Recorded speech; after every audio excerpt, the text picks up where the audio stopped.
সঙ্গীতা দেবীজির ভাগবত পাঠ শ্রবণ করতে এই সঙ্গীতা দেবীজির ইউটিউব চ্যানেলটিকে সাবস্ক্রাইব করুন আর আমাদের পাশে থাকুন। হরে কৃষ্ণ, রাধে রাধে। ভাগবত কি? এই ভাগবত কোন সাধারণ গ্রন্থ নয়, এই ভাগবত কোন সাধারণ পুঁথি নয়, এই ভাগবত কোন সাধারণ পুস্তক নয়, এই ভাগবত কোন সাধারণ বই নয়। তাহলে এই ভাগবত কি? এই ভাগবত হলো সাক্ষাৎ ভগবান শ্রীকৃষ্ণ, ভগবানের সাক্ষাৎ বাংময় মূর্তি ভাগবত। ভগবান ও ভাগবতের মধ্যে কোনো পার্থক্য নেই। যিনি ভগবান তিনি ভাগবত, আবার যিনি ভাগবত তিনি ভগবান। ভগবানের চরণে তুলসী বা ফুল দিলে যে পুণ্য লাভ হয়, এই ভাগবতেও তুলসী বা ফুল দিলে সেই পুণ্য লাভ হয়। এবং যেখানে ভাগবত হয় সেখানে সমস্ত তীর্থ এসে পড়ে, এবং যেখানে ভাগবত হয় সেখানে স্বয়ং ভগবান বিরাজ করেন।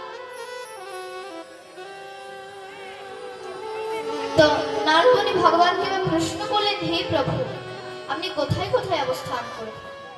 তখন ভগবান বললেন, হে নারদ, নাহং তৃষ্ঠামি বৈকুণ্ঠে ত্যাগিরাং হৃদয়েন চ সাধভক্তয়ত্র গায়ন্তি তত্র তৃষ্ঠামি নারদ। ভগবান বলছে, হে নারদ, তুমি যে আমাকে প্রশ্ন করলে আমি কোথায় কোথায় অবস্থান করে থাকি, তবে শোনো, আমি বৈকুণ্ঠে বা যোগীগণের হৃদয়ে অবস্থান করি না। তখন নারদ মুনি বললেন, তাহলে প্রভু আপনি কোথায় অবস্থান করেন? তখন ভগবান বললেন, শোনো নারদ, যেখানে আমার ভক্ত আমার গুণগান করে আমি সেখানেই অবস্থান করি। আজ যে আমাদের এখানে শ্রীমদ্ ভাগবত পাঠ হচ্ছে, ভগবানের লীলা গুণগান হচ্ছে, এখানে ভগবান অবশ্যই বিরাজ করছে। এবার এই ভগবানের তিনটি বৃক্ষ রয়েছে। কয়টি বৃক্ষ রয়েছে? তিনটি বৃক্ষ রয়েছে। সে তিনটি বিগ্রহ কি? চিন্ময় বিগ্রহ, মৃন্ময় বিগ্রহ এবং বাগময় বিগ্রহ। এবং স্বয়ং ভগবানই ভাগবত রূপে প্রকট হয়েছে। এই ভাগবত আজকের বস্তু নয়, এই ভাগবত সৃষ্টি আদি থেকে চলে আসছে। এখন তো ভাগবতের মধ্যে 18,000 শ্লোক রয়েছে, কিন্তু তখন 18,000 শ্লোক ছিল না, তখন ছিল চতুর্শ্লোকী ভাগবত, মানে 4টি শ্লোক ছিল এই ভাগবত। সে 4টি শ্লোক কি? চতুর্শ্লোকী ভাগবত। অহোমেবা সমেবা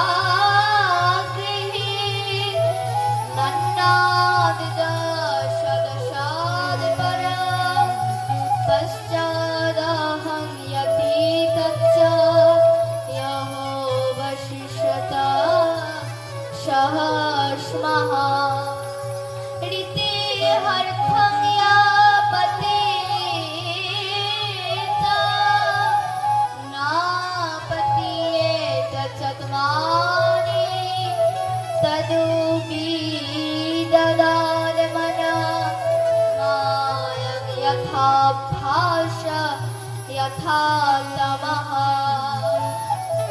यथा महन्ति भूतानि भूतेषु च पचेष्मनु प्रविष्ठानि तथा तेषु नातिष्मः।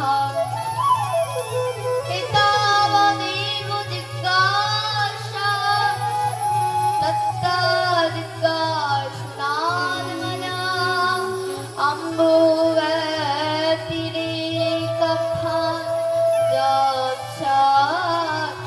সর্বত্র সর্বদা।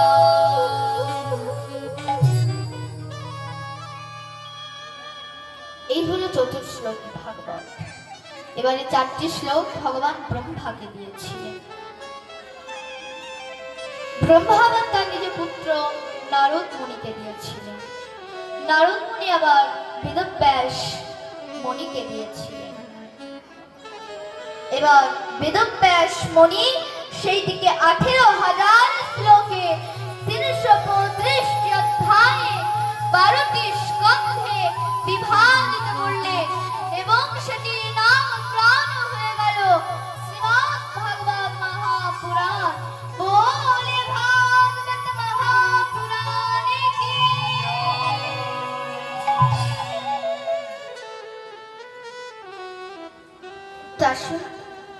এখন আমরা লীলা কথার মধ্যে প্রবেশ করি। তে লীলা শ্রবণ করতে করতে কেউ কারোর সঙ্গে কথা বলবেন না, এই ভাগবতের দিকে পা ছড়িয়ে বসবে, কারণ ভাগবত হচ্ছে সাক্ষাৎ ভগবান শ্রীকৃষ্ণ। তাই এই লীলাটাকে আপনারা খুব মন দিয়ে শ্রবণ করবেন না। এক সময় কথা, একদিন ব্যাসদেব ভগবানের কঠিন তপস্যা করলেন। ভগবান প্রকট বলেন, বলো কি চাও? ব্যাসদেব বললেন, হে প্রভু, আমার স্ত্রীর গর্ভে এমন একটি সন্তান দে, সে যেন জগৎ সংসারে ভাগবত কথা প্রচার করতে পারে। তো দেখুন না, আজ ব্যাসদেব ভগবানের কাছে কি চাই? যে আমার স্ত্রীর গর্ভে এমন একটি সন্তান দে, সে যেন জগৎ সংসারে ভাগবত কথা প্রচার করতে পারে। তো দেখুন না, এখন আমাদের বর্তমান সমাজে অনেক মায়েদের সন্তান হচ্ছে, তারা বড় হচ্ছে, স্কুলে কলেজে পড়াশোনাও করছে, কিন্তু একটা জিনিসের অভাব। সেটা কি বলুন তো? সেটাই হলো সংস্কার। সেটা হলো সংস্কার। এখনকার বেশিরভাগ বাচ্চাদের মধ্যে আপনি সংস্কার পাবেন। আচ্ছা, এর জন্য দায়ী কে বলুন তো? এর জন্য দায়ী হলো মাতা পিতা। কেন? কেননা তুমি তোমার বাচ্চাকে সংস্কার দাওনি। দ্বিতীয়ত যখন সন্তানকে গর্ভে ধারণ করেছে, তখন ভগবানের কাছে গিয়ে কি একবারও হাত জোড় করে গিয়ে বলেছে যে, হে প্রভু, আমার গর্ভে এমন এক সন্তান দেন যাতে সে আপনার পরম ভক্ত, আমার গর্ভে এক ভক্ত সন্তানের জন্ম দেন? কখনো বলেছে? বলেন। তার জন্য এখনকার বেশিরভাগ সন্তানদের মধ্যে ভক্ত সংস্কার থাকছে। মনে রাখবেন, পূর্ণ জীবাত্মারা তারা ঘুরে বেড়াচ্ছে, তারা ভালো প্ল্যাটফর্ম পাচ্ছে না, ভালো মাতৃগর্ভ পাচ্ছে, তাই তারা আসতে পারছে না। মনে রাখবেন, একটা ভক্ত সন্তানকে জন্ম দিতে হলে নিজেকেও ভক্তিমতী হতে হবে। বলো না গো, রাধে রাধে। আপনি যা খুশি তাই খাবেন, যা খুশি তাই করবেন, তা করলে কিন্তু হবে না। কোন পূর্ণ জীবাত্মারা কিন্তু কোন পবিত্র গর্ভেই আসে। আপনি যদি দিন রাত মাছ মাংস খেয়ে শরীরকে অপবিত্র করে রাখেন, তাহলে সে অপবিত্র উদরে সেই পূর্ণ জীবাত্মারা আসবে কি করে? তাই বর্তমান সমাজে কি হচ্ছে? যেমন তেমন অবস্থায় সন্তান নিচ্ছে, আর সেই সন্তান বড় হয়ে সে মা বাবাকে মারধর করছে। কিছু কিছু ছেলেরা আছে মা বাবাকে বৃদ্ধাশ্রমে রেখে দিয়ে আসছে। এর জন্য সম্পূর্ণ দায়ী মাতা পিতা। তাই প্রত্যেক মাতা পিতাদেরকে হাত জোর করে বলছি, যদি আপনারা ভক্ত সন্তান চান, তাহলে নিজের আগে ভক্ত আর ভগবানের কাছে প্রার্থনা করবেন যে, হে প্রভু, আমার গর্ভে এক ভক্ত সন্তানের জন্ম দিন। তাই আজকে ব্যাসদেব ভগবানের কাছে বললেন, হে প্রভু, আমার স্ত্রীর গর্ভে এমন একটা সন্তান দেন, সে যেন জগৎ সংসারে ভাগবত কথা প্রচার করতে পারে, সে যেন আপনার পরম ভক্ত হতে পারে। ভগবান বললেন, তথাস্তু। ভগবান অন্তর্ধান হলেন, ভগবান রাধারানীর কাছে গিয়ে বললেন, হে রাধা, ব্যাসদেব আমার কাছে তপস্যা করে আমার কাছে বর চেয়েছে যে তার স্ত্রীর গর্ভে এমন একটা সন্তান হোক, সে যেন জগৎ সংসারে ভাগবত কথা প্রচার করতে পারে। এমন কি আছে? হ্যাঁ, তোমার ওই যে পরম পার্শ্বদ ওই সুখ, আমাদের এই পরম পার্শ্বদ ওই সুখকে পাঠিয়ে দাও না। ভগবানের গোলক বৃন্দাবনে দুই পাখি থাকে, সুখ ও শনি। এই সুখ শনি হচ্ছে রাধারানীর পোষা দুই তোতা পাখি। তার মধ্যে সুখ পাখি হচ্ছে শ্রী সুখদেব গোস্বামী, যার জন্য আমরা ভাগবত কথা, ভগবানের লীলা কথা শ্রবণ করতে পারছি। আমার এই যে ব্যাসপীঠে যে তোতা পাখিরা রাখা রয়েছে, এখানে অনেকে মনে প্রশ্ন আসতে পারে, সঙ্গীতার ব্যাসপীঠ ওই তোতা পাখিটা কেন রাখা রয়েছে? এই তোতা পাখি হচ্ছে রাধারানীর পোষা এক তোতা পাখি। ইনি হলেন শ্রী সুখদেব গোস্বামী। এনার জন্য আজ আমরা ভাগবত কথা শ্রবণ করতে পারছি। তাই রাধারানী আজ ভগবানের কথা শুনে তিনি সুখকে বলেন, যা সুখ, তুই ব্যাসদেবের স্ত্রীর গর্ভে গিয়ে প্রবেশ কর। সুখ বললেন, হে রাধারানী, আমি তো চলে যাব, কিন্তু সেখানে আপনাদেরকে ছাড়া আমি থাকবো কি করে? আমি সেখানে বাঁচবো কি করে আপনাদেরকে ছাড়া? রাধারানী বললেন, সুখ, তোকে আমাদেরকে ছাড়া থাকতে হবে না, আমরা সর্বদা তোর পাশে থাকবো। যা সুখ, এবার তুই যা। এবার সুখ রাধারানীকে প্রণাম করে, গোবিন্দকে প্রণাম করে তিনি কৈলাসে গেলেন। কৈলাসে গিয়ে একটা তোতা পাখির গর্ভে প্রবেশ করলেন। এদিকে একটা ঘটনা হলো, নারদ গিয়েছেন কৈলাস। সেখানে গিয়ে দেখছে সেখানে বাবা ভোলেনাথ ধ্যান করছে, আর পাশে মা পার্বতী বসে রয়েছে।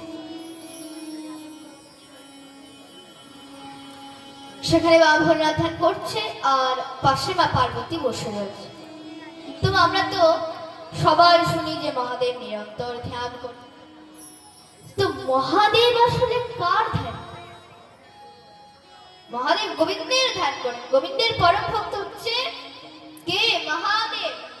মহাদেব হলেন গোবিন্দের পরম ভক্ত।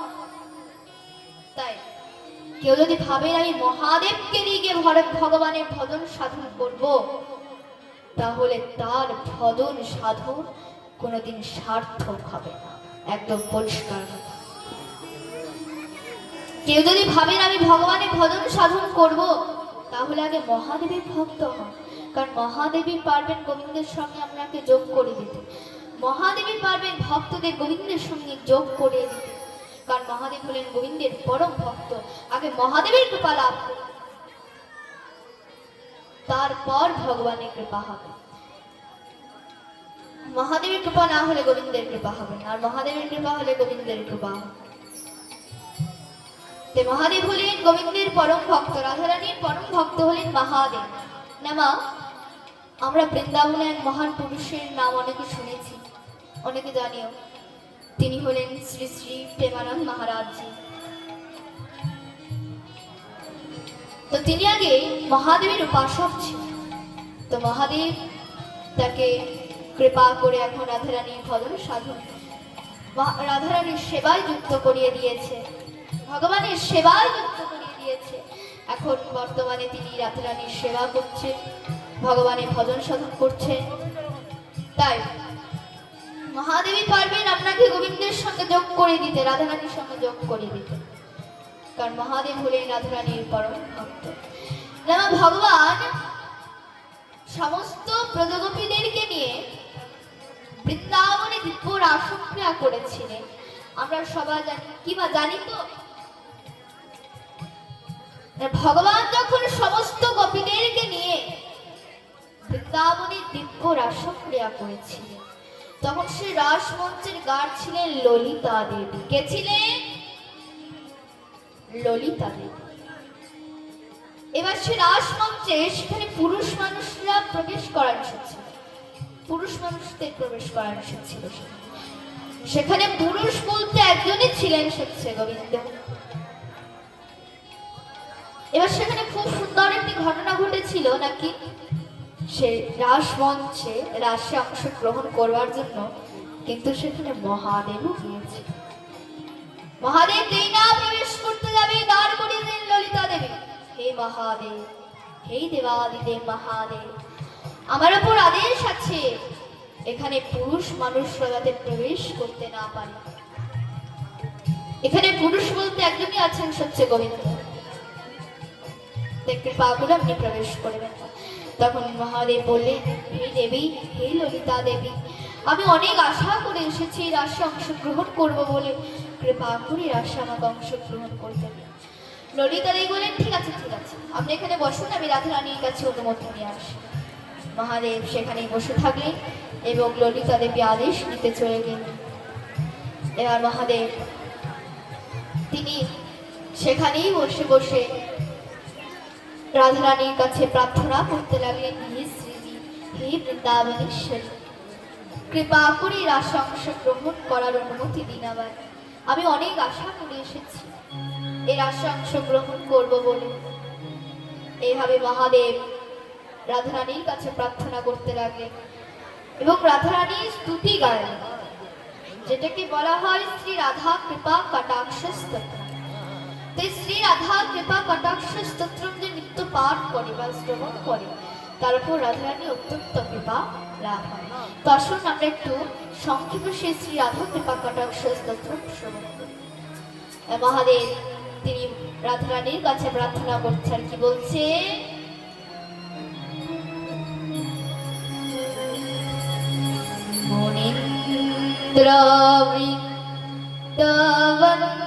মনিন্দ্রবৃন্দবন্দিতে ত্রিলোকশোকহারিণী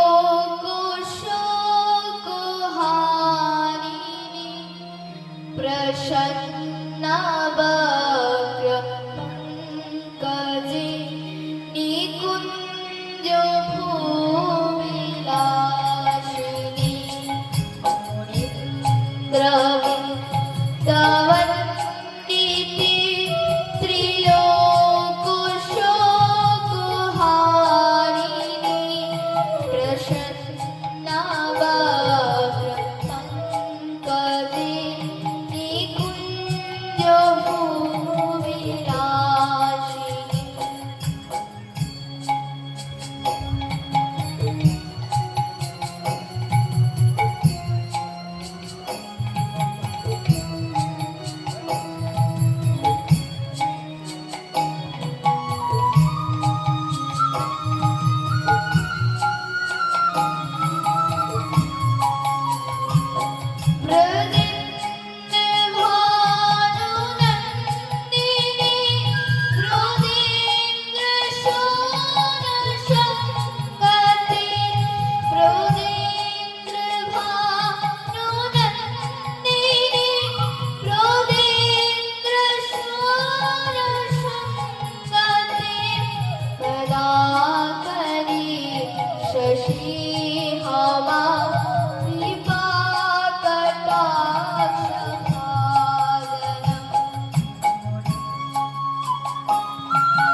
অশোক বৃক্ষবল্লরি বিতানমন্নপস্থিতে প্রমালবালপল্লব প্রমারুণামৃকোমলে বরাভয় স্ফুরৎকরে প্রভূত সম্পদ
এই হয় মহাদেব রাধারানীর দিব্য স্তুতি গাইলেন।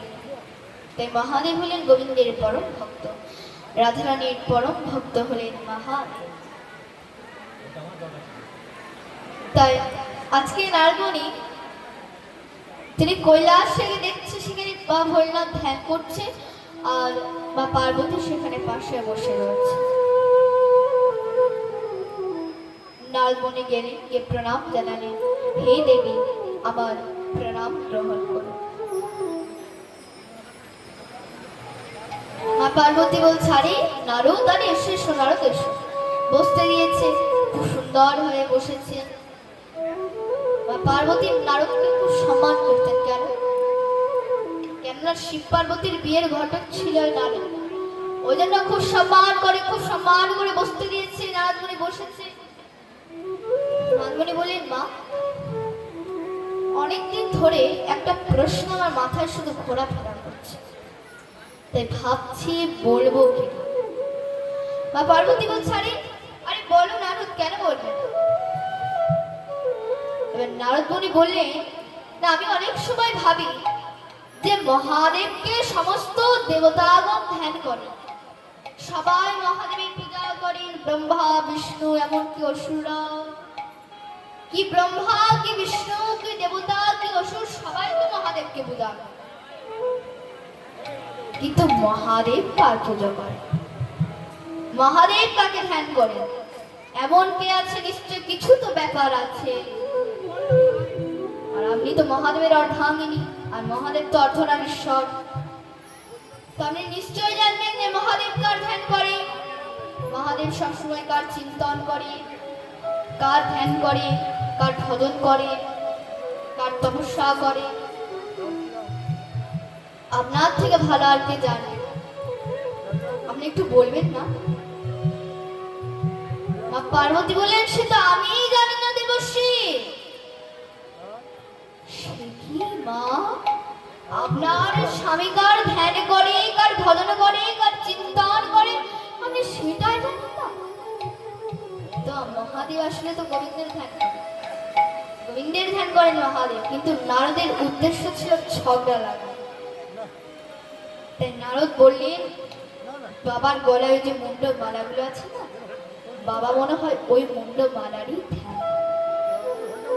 বাবার এই মুন্ড মালাকেই বেশি ভালোবাসেন বাবা। আপনি একবার জিজ্ঞেস করবেন যে মুন্ডমালাগুলো কার। এ বলে নারদমণি এখান থেকে প্রস্থান করলেন। দেখুন মা, নারদমণির যা কাজ কিন্তু ঘটি এখান থেকে পালিয়ে গেছে।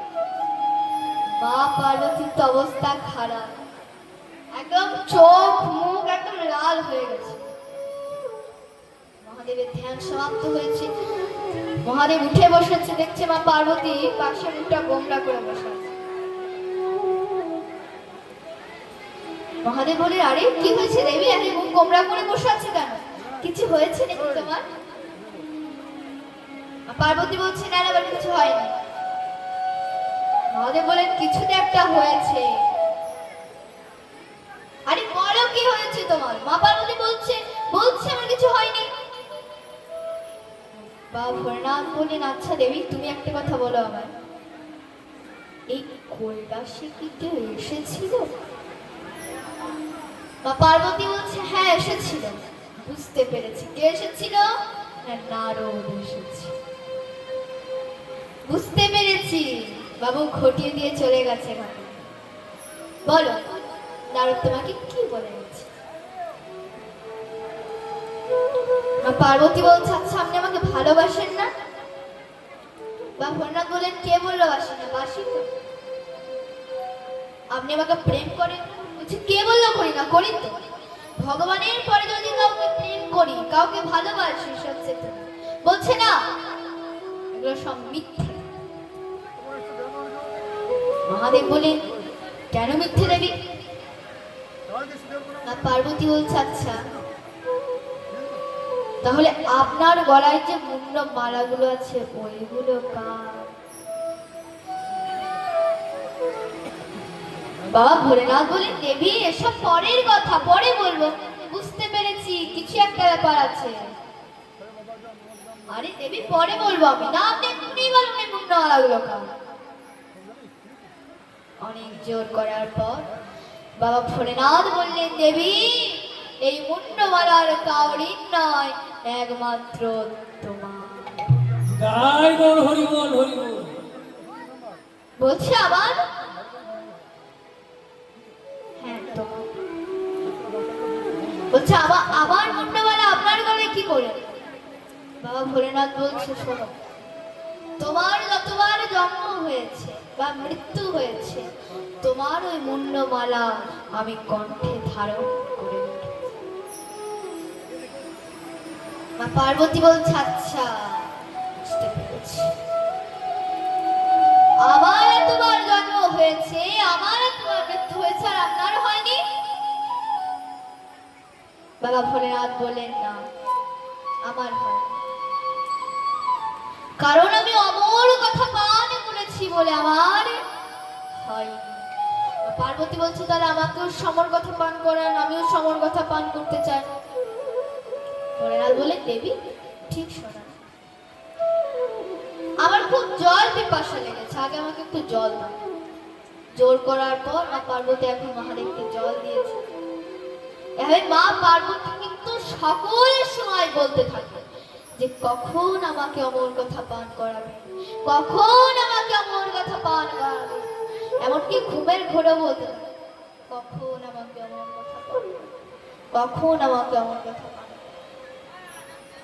বাবা ভোলেনাথ বলে, দেবী পান করাবে, ঠিক সময় দাও। বাবা ভোলেনাথ মনে মনে ভাবছে, একদিন না একদিন তো অমর কথা পান করাতে হবে, তাই আজকে অমর কথাটা পান করি। এই বলে বাবা ভোলেনাথ মা পার্বতীকে অমরনাথে নিয়ে গেলেন। কোথায় নিয়ে গেলেন? অমরনাথে নিয়ে গেলেন। অমরনাথে নিয়ে গিয়ে ডমরুধ্বনি করলেন। ডমরুধ্বনি করতে সেখানে যা পশু পাখিরা ছিল সব থেকে চলে গেল। আর ওই যে সুখ পাখিটা ছিল, ওই সুখ পাখিটা উঠতে গিয়ে তার ডিমটা ওখানে পড়ে গেল। দেখুন মা, এই যে ডিম, এই ডিমটা আসলে কি? তোমার ডিমের কথা যখন মাঝখানে চলে এলো, একটু বলি এই ডিমটা আসলে কি? এই ডিমটা আসলে হলো একটি গর্ভ। কেন? কেননা এই ডিম থেকে কিন্তু একটা বাচ্চা বের হবে। কি হবে কি না? হবে তো? কিন্তু দেখুন, অনেকে হাঁস বা মুরগির ডিমকে নিয়ে এসে তাকে অমলেট বা সিদ্ধ করে খেয়ে নিচ্ছে। তাহলে তারা প্রকৃতপক্ষে কি খাচ্ছে? আবার কি খাচ্ছে? হাঁস বা মুরগির গর্ভকে খাচ্ছে, তাই তো? এই গর্ভ কিন্তু রাক্ষসরাও খায় না, রাক্ষসদেরও ঘৃণিত। কিন্তু কিছু কিছু মানুষ আছে যারা এসবগুলোকে খুব আনন্দের সহিত খাচ্ছে। এই মাছ, মাংস, ডিম এগুলো মানুষের খাবার নয়। ভগবান গীতা ভাগবতে স্পষ্ট রূপে বলে দিয়েছেন, নিষেধ করেছেন তিনি। ভগবান গীতাতে আহারকে 3 ভাগে ভাগ করেছেন, সাত্বিক আহার, রাজসিক আহার, তামসিক আহার। এই মাছ, মাংস, ডিম এগুলো হচ্ছে তামসিক আহার। ভগবান গীতাতে কি বলেছেন? ঊর্ধ্বং গচ্ছন্তি সাতস্থা মধ্যে তিষ্ঠন্তি রাজসা জঘন্য গুণ বিদ্ধিস্থা অধা গচ্ছন্তি তামসা। দেখুন, ঊর্ধ্বং গচ্ছন্তি সাতস্থা মানে যারা শতগুণ সম্পন্ন ব্যক্তি, তারা ঊর্ধ্বলোকে গমন করে। তোমার সাত্বিক আহার কাকে বলে? যারা অল্প তেল মশলা দিয়ে রন্ধন করে গোবিন্দকে সেবা দিয়ে যেটা সেবা করে, সেটাই হয়ে যায় সাত্বিক আহার। তারপর ভগবান গীতাতে কি বলেছেন? মধ্যে তিষ্ঠন্তি রাজসা, যারা রাজসিক ব্যক্তি তারা মাঝখানে বিচরণ করে। তবে রাজসিক আহার কাকে বলে? যারা বেশি তেল মশলা দিয়ে রন্ধন করে গোবিন্দকে সেবা না দিয়ে যেটা ভক্ষণ করে, সেটাই হয়ে যায় রাজসিক আহার। তারপর গীতাতে ভগবান কি বলেছেন? জঘন্য গুণ বিদ্ধিস্থা অধা গচ্ছন্তি তামসা। যারা তামসিক ব্যক্তি তারা অধোগতি প্রাপ্ত হয়। তামসিক আহার কোনগুলো? মাছ, মাংস, ডিম, এগুলোই তামসিক আহার। তামসিক আহার তো ছাড়ের চায়, তামসিকের থেকেও নির্দিষ্ট বলা হয়েছে মাছ, মাংস, ডিমকে। আচ্ছা মা, আপনারা একটা কথা বিচার করুন, মরা চুলে স্নান করতে হয় কি?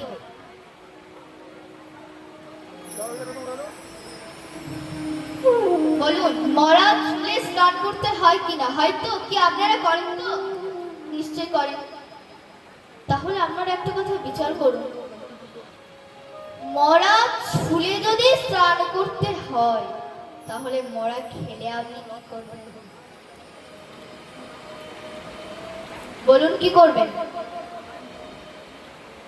একটা মানুষ মারা যাচ্ছে সেটাও ডেড বডি, একটা ছাগল মুরগিকে কাটা হচ্ছে সেটাও ডেড বডি। এদিকে একটা মানুষ মারা যাচ্ছে, তাকে ছুলে আপনি স্নান করে বাড়িতে ঢুকছেন, আর এদিকে একটা ছাগল ও মুরগিকে কেটে আপনি খেয়ে নিচ্ছেন। তো দেখুন না, এই পৃথিবীতে শ্রেষ্ঠ জীব মানুষকে বলা হয়, তাই তো? বিচার চায়।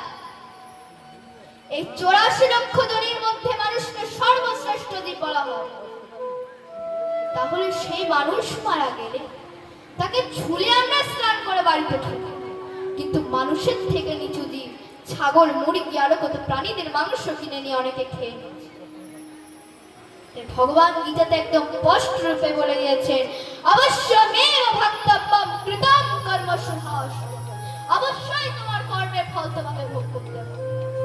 আমাদের সকলকে আমাদের কর্মের ফল ভোগ করতে হবে।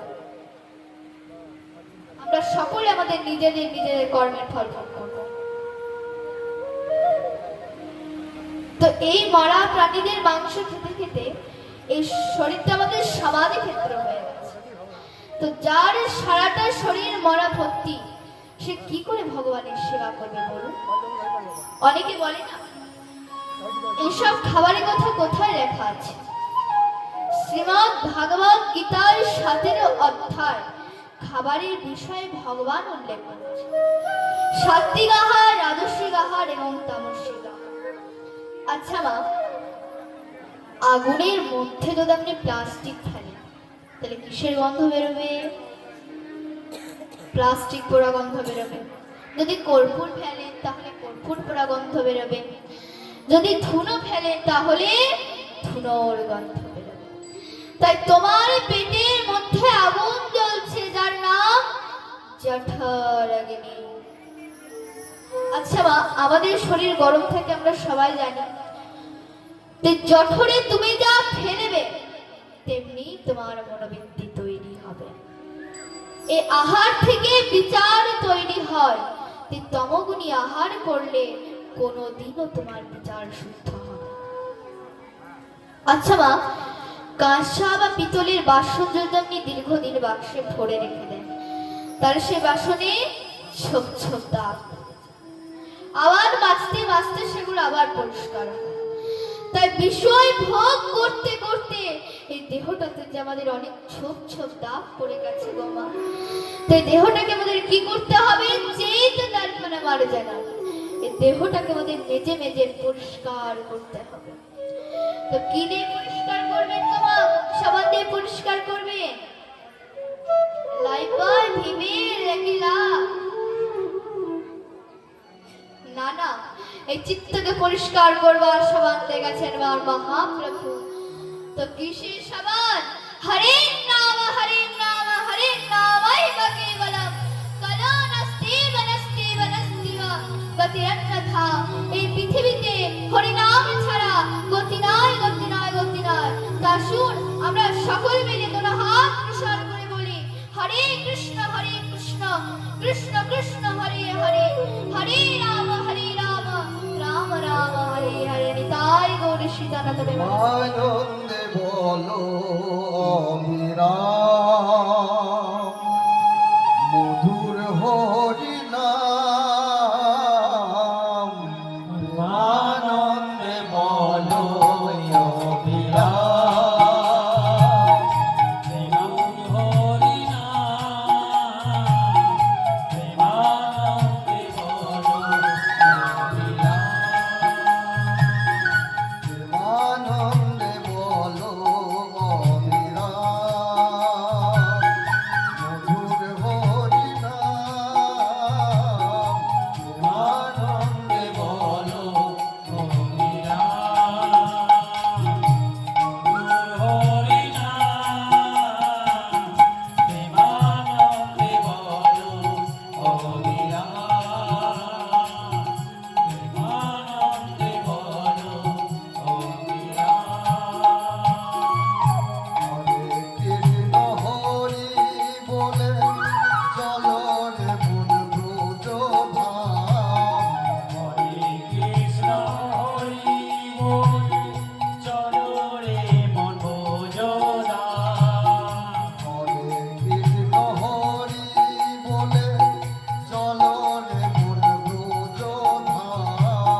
হরিনাম দিয়ে আমাদের এই দেহটাকে পরিষ্কার করতে হবে আর আহার শুদ্ধ করতে হবে, কারণ ভোজন ঠিক না হলে ভজন ঠিক হবে না। প্রেম সে বলো রাধে রাধে রাধে। তাই আজকে ও সুখ পাখিটা উঠতে গিয়ে তার ডিমটা ওখানে পড়ে গেল।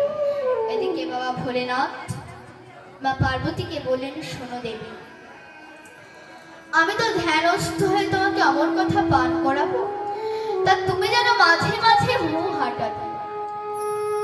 মা পার্বতী বলছে, ঠিক আছে আমি হু হা দেব। এদিকে যে সুখ পাখির ডিমটা পড়ে গেছিল, ওখান থেকে একটা সুখ পাখি জন্ম নিল। এদিকে তো অমর কথা শুরু হলো। সে সুখ পাখি আনন্দ অমর কথা পান করতে লাগলো। তো সে অমর কথাতে কি বলছে, এখান থেকে ভগবান এখানে গিয়েছে, এখানে ভগবান রাস করেছে, মোহা দিয়ে যাচ্ছে। এবার মা পার্বতী কিছুক্ষণই হু হা দিতে দিতে দিতে দিতে ঘুমিয়ে পড়েছে। এদিকে সুখ মনে মনে ভাবছে, মা পার্বতী তো ঘুমিয়ে পড়েছে, তাহলে আমি মাঝে মাঝে হু হাটা দিই, কারণ আমি যদি হু হা না দিই তাহলে এখানেই বাবা ভোলেনাথ অমর কথা বিশ্রাম রেখে দেবে, তার চেয়ে বরং আমি হু হাটা দিই। এ বলে দিতে দিতে দিতে দিতে যখন অমর কথা বিশ্রাম নিল, তখন নিতাই গৌরীর সীতানাথকে বানাতে হরে হরে। হরি বল হরি বল হরি বল। এদিকে মা পার্বতী ঘুমিয়ে পড়েছিল না, জেগে উঠল, কি অমর কথা বিশ্রাম নিল। বলছে, কেন দেবী তুমি শোনোনি? মহাদেব বলছে, কেন দেবী তুমি শোনোনি? মা পার্বতী বলছে, না আমি শুনিনি, কারণ আমি একটু ঘুমিয়ে পড়েছি। বাবা ভোলেনাথ বলছে, ও আচ্ছা, তাহলে হুহাটাকে দিচ্ছিল। মা পার্বতী বলছে, সেটা আমি জানি না যে কে হুহা দিচ্ছিল।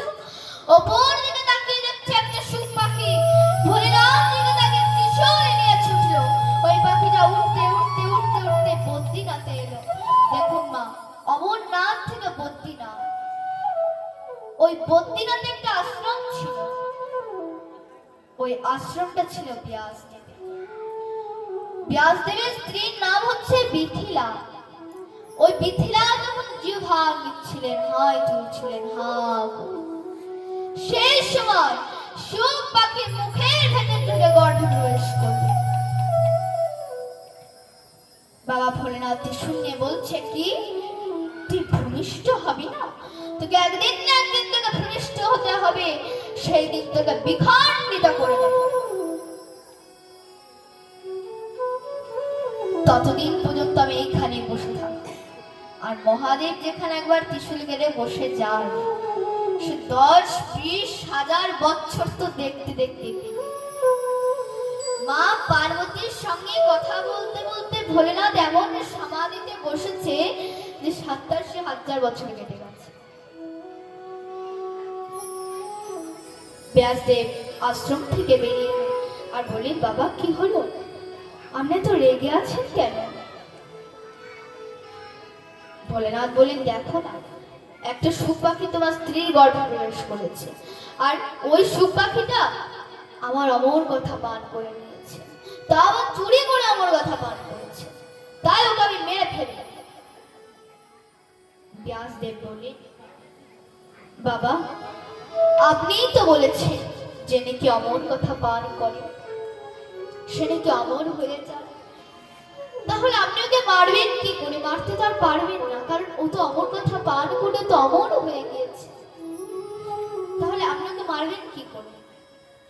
বাবা ভোলেনাথ মনে মনে ভাবলেন, তাই তো আমি তো ভুলে গিয়েছিলাম। বাবা ভোলেনাথ সেখান থেকে অন্তর্ধান হলেন। এইদিকে কয়েক বছর কেটে গেল।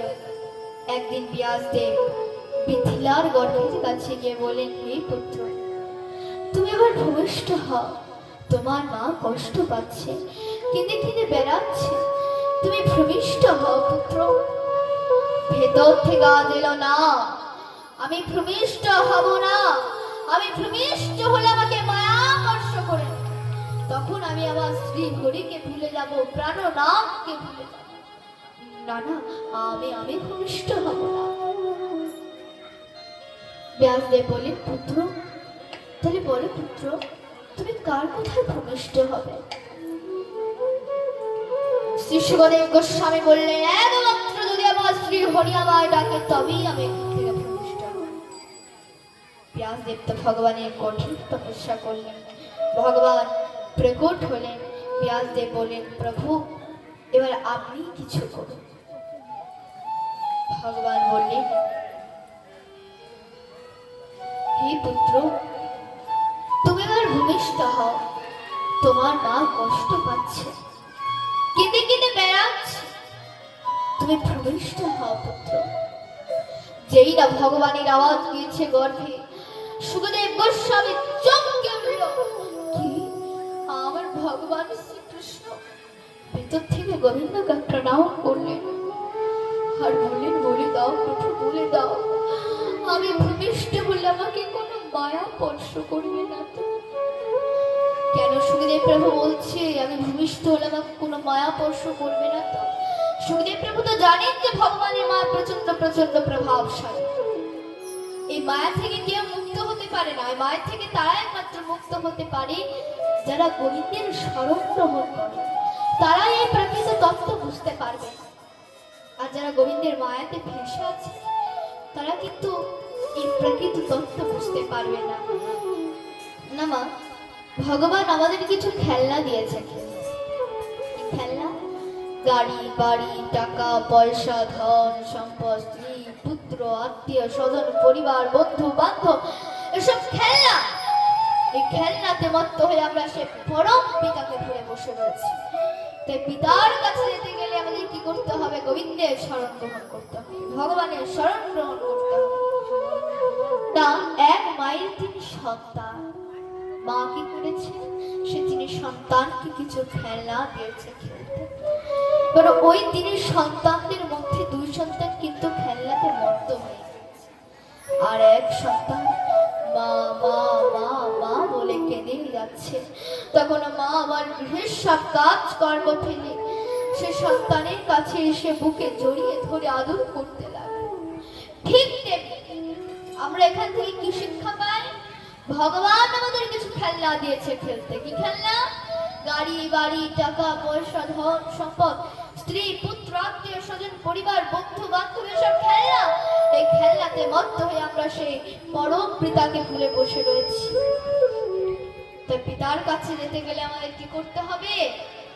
তাই তো ভগবান গীতাতে বলেছেন, সর্বধর্মান পরিত্যাজ মামেকং শরণং ব্রজ অহং ত্বাং সর্বপাপেভ্যো মোক্ষয়িষ্যামি মা শুচি। সব ধর্ম পরিত্যাগ করে কেবলমাত্র আমার শরণ গ্রহণ করো, আমি তোমাকে মোক্ষ প্রাপ্তি দেব। আমাদের গোবিন্দের শরণ গ্রহণ করতে হবে, এই মনটাকে আমাদের গোবিন্দের চরণে দিতে হবে। কারণ ভগবান নিজেই গীতাতে বলেছেন, মত মনা ভব মদ ভক্ত মত জ্ঞান এবং নমস্কুরু। তোর মনটা আমায় দে, আর আমার কিচ্ছু চাই না। না চাই বাড়ি, না চাই টাকা, না চাই সম্পত্তি, না চাই গাড়ি, কিচ্ছু চাই না। তো শুধু মনটা আমায় দে। তাই মনটাকে আমাদের গোবিন্দের চরণে দিতে হবে। ভগবানকে হাত জোর করে বলতে হবে, হে প্রভু, আমি অতি অধম, আমি অতি পাপী, আমি না জানি তোমার সাধন, না জানি তোমার ভজন, কিচ্ছু জানি না। কৃপা করে অধম পাপীকে তোমার চরণে ঠাঁই দিও প্রভু। এই চিত্তটাকে নির্মল করে সমস্ত পাপকে খণ্ডন করে তোমার চরণে ঠাঁই।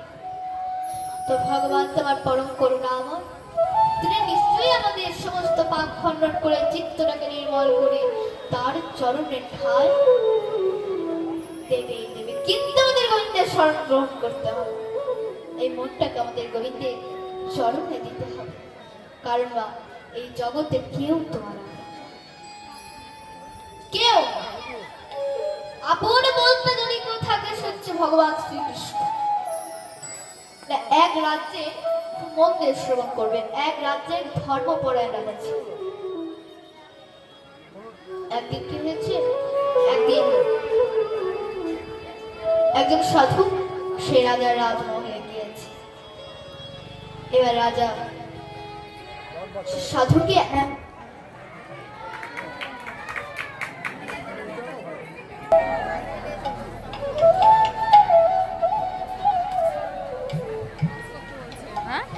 করতে বলছে হ্যাঁ করেছি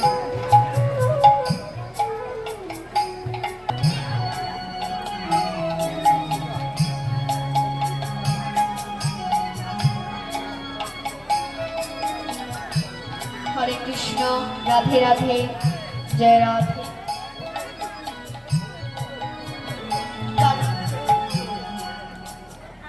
এই জগতে কেউ তোমার আপন নয়। তো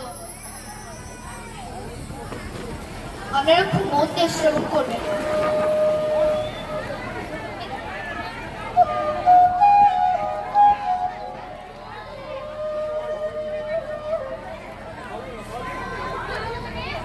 মনে বলতে লেগে থাকে সত্য ভগবান অনেক দেরি হলো না তো সুদেব প্রভু এই ভয়টাই করছে। বৌদিকে বললেন আজকে চলো বলছে আজকে যাবো না কাল যাবো আজকে তোমরা ঘুরে এসো কোনো মায়া স্পর্শ করবে না তো, কিন্তু ভগবান যখন কথা বলছে না পুত্র তোমাকে কোনো মায়া স্পর্শ করবে না, আমি কথা দিলাম। ভগবানের কথা শুনে সুখদেব প্রভু হৃষ্ট হয়ে ভগবানকে প্রণাম করে উলঙ্গ অবস্থায় ছুটতে লাগলেন। পিছন পিছনে ব্যাসদেব ছুটছে। হা পুত্র, দাঁড়াও পুত্র, তুমি যেও না পুত্র, তুমি যেও না। আমি তোমার পিতা, তুমি আমার পুত্র, তুমি পিতাকে ছেড়ে যেতে পারো না পুত্র। সুখদেব প্রভু বলছে আমি তো গর্ভ থেকেই মনে রেখেছিলাম আমাকে যেন কোনো মায়া স্পর্শ করতে না পারে। কেই আমার মাতা, কেই আমার পিতা, কে পুত্র, কা তোমার কর্তা কষ্টে পুত্র, সংশয় মা দেব বিচিত্র, জানি নিয়ে জলবতী করনা তা দেবা দাও তীর সায় চাপালা। কে কার এই জগতের সংসারে কেউ কাউরি নয় গো, একলা এসেছে ভাবে একলা যাইতে হবে। অন্তে পরিবার যাবে কোথায়, যতই করো আপন আপন তাহা নয় মুক্তির কারণ। কাটে ফেলে মায় ঘোর, মুক্ত হবে ভগবান ধন। নিতাই গৌরেশ সনাতন আনন্দে হরি হরি।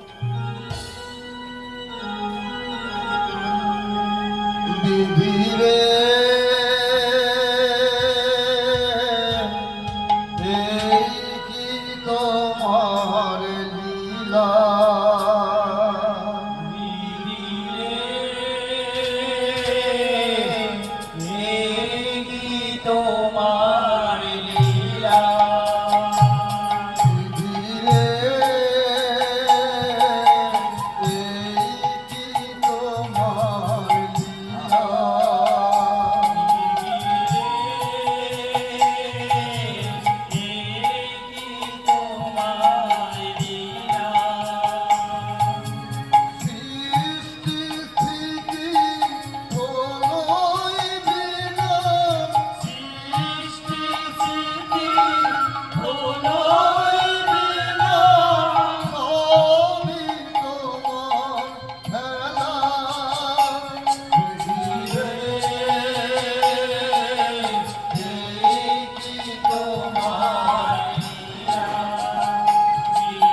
নিতাই গৌরে সীতালে তবে মানে ভুলে হরি হরি বল হরি বল হরি বল হরি বল।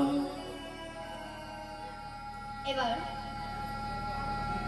এভাবে চলে যাচ্ছে, যেতে যেতে কিছুক্ষণ যাওয়ার পর একটা সরোবরে কিছু অপ্সরাগণ সেখানে স্নান করছে।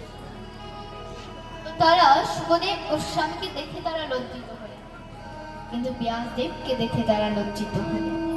তখন ব্যাসদেব সেই নারীদেরকে জিজ্ঞাসা করলেন যে আমার পুত্রকে দেখে তোমরা লজ্জিত হলে না, কিন্তু আমাকে দেখে কেন লজ্জিত হলে? তখন নারীরা উত্তর দিল যে আপনার পুত্রের মধ্যে কোনো কাম ক্রোধ ভেদ নেই, কারণ শুধু নিজেই উলঙ্গ, কিন্তু আপনার মধ্যে সে কাম ক্রোধ ভেদ আছে। আপনি বস্ত্র পরিধান করে আছেন, ওই জন্য আপনাকে দেখে আপনারা লজ্জিত হয়েছি, ওই জন্য আমরা লজ্জিত হয়েছি। এদিকে সুখদেব প্রভু তত্ত্ব ধ্যান হলেন। ব্যাসদেব নিজের আশ্রমে ফিরে এলেন, শিষ্যদেরকে বলেন যাও তোমরা আমার পুত্রকে ফিরিয়ে নিয়ে এসো। না তোমরা সেখানে গিয়ে তোমরা ভগবানের লীলা গুণগান করো।